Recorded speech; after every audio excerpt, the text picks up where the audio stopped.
फोक यात्रा के सभी कला प्रेमी दर्शकों को प्यार भरा नमस्कार। दोस्तों, आज के इस एपिसोड में हम आपकी मुलाकात करवाएंगे एक फड़ आर्टिस्ट से। लेकिन उनसे रूबरू होने से पहले हमें ये जानना जरूरी है कि फड़ पेंटिंग होती क्या है।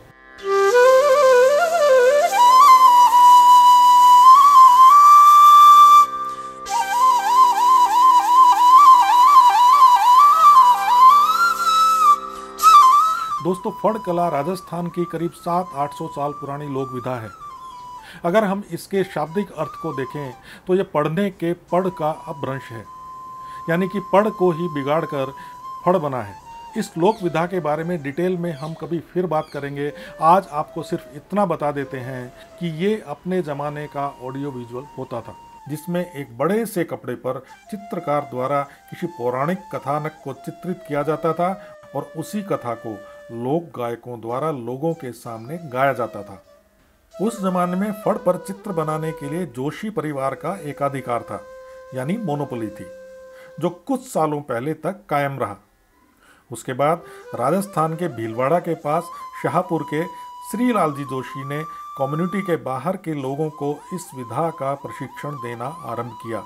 अपने पिता की इस परंपरा को कल्याण जी जोशी ने आगे बढ़ाया और आज हम जिनसे आपकी मुलाकात करवा रहे हैं वो कल्याण जी जोशी जी की ही शिष्या हैं, स्मिता अलोनी। नमस्कार, मैं स्मिता अलोनी और मैं एक फड़ चित्रकला की कलाकार हूँ। और आज आप देखेंगे मेरी चित्रकला के बारे में मैं आपको कुछ समझाना चाहती हूँ, कुछ बताना चाहती हूँ अपने बारे में, फड़ के बारे में।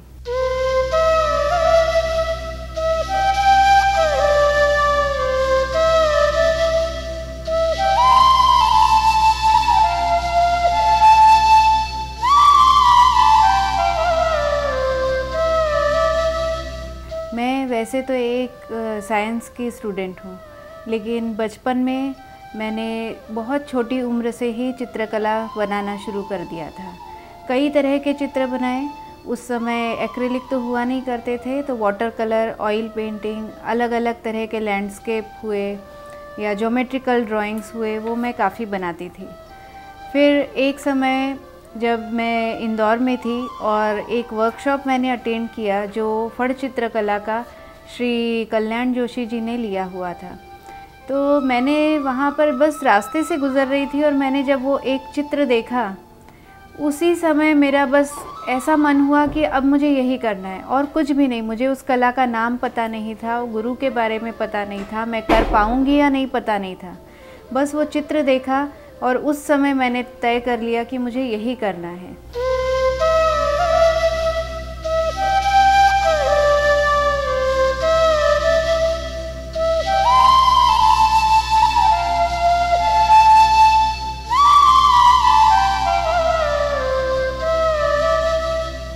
मेरे गुरुजी हैं श्री कल्याण जोशी जी, भीलवाड़ा से हैं, जिनका परिवार सदियों से ये कला करता आ रहा है। ये श्रीलाल जी के सुपुत्र हैं, जिन्होंने इस कला को आगे आने के लिए बहुत बड़ा जिनका योगदान रहा है। एक समय ऐसा था जब ये चित्रकला बंद होने को थी। कोई कलाकार ये करना नहीं चाहते थे क्योंकि आमदनी नहीं थी। इस कार्यक्रम को आगे बढ़ाने में श्रीलाल जोशी का योगदान है और उसी वजह से आज मैं ये कला सीख पाई।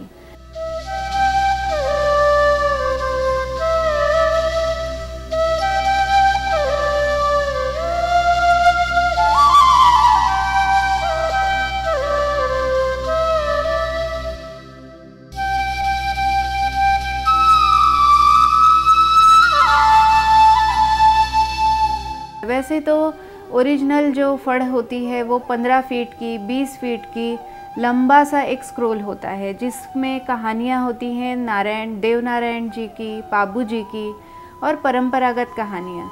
लेकिन उन्हीं को छोटे स्वरूप में प्रस्तुत किया गया, जिससे लोग अपने घरों में इनको लगा सकें, जिसको लोग अफोर्ड कर सकें।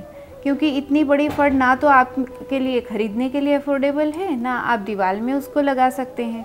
और इसी के साथ ये कला अलग अलग कहानियों के साथ बनने लगी, कृष्ण भगवान हैं, उनकी कहानियाँ रामायण के ऊपर बनी, फिर बुद्ध भगवान के ऊपर बनी।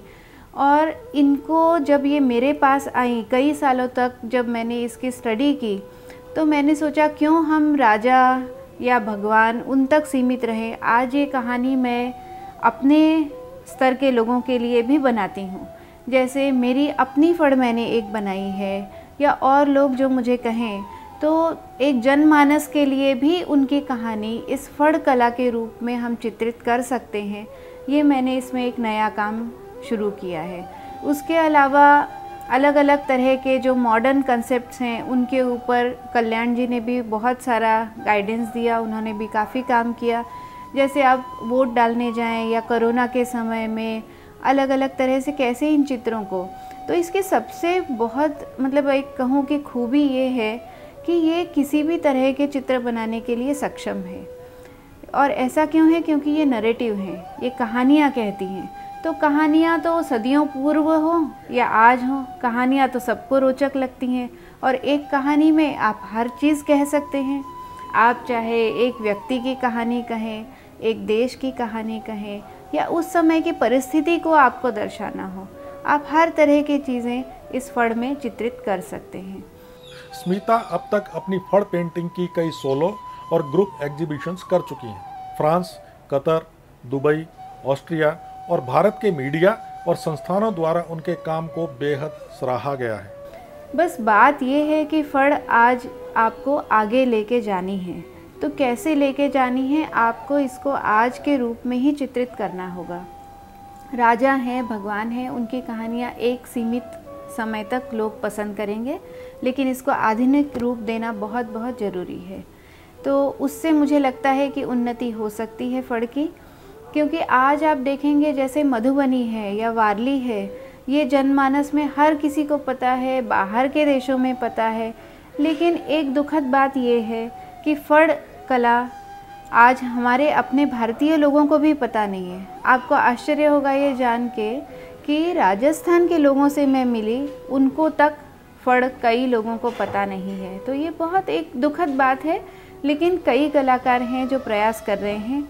मैंने देशों में, बाहर के देशों में इस बारे में कई प्रयास किए हैं और आगे भी करती रहूँगी, ताकि ये आगे चल सके और नए नए रूपों में लोगों को लुभा सके।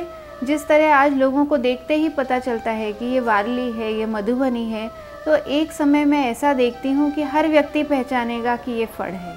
फड़ पेंटिंग के प्रचलन में उनके योगदान के लिए हाल ही में उन्हें श्री दर्शन अवार्ड से सम्मानित भी किया गया है।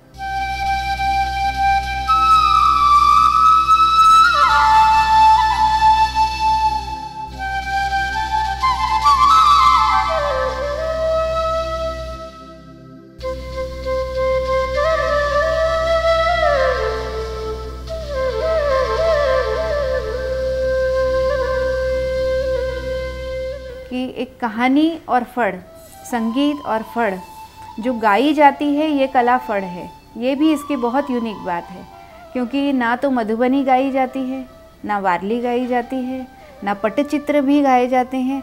तो एक फड़ के साथ जो इनके गीत हैं, भोपा भोपी के, जो उसका संगीत है और ये कला है, तो ये मिलके एक इतना अद्भुत संगम हो जाता है कि अगर आप कभी देखें यूट्यूब में या और कहीं आप सच में देख सके तो ये चीज़ ज़रूर देखें। तो दोस्तों, फड़ की तरह अन्य लोक कलाओं से भी आपका इसी तरह हम परिचय करवाते रहेंगे।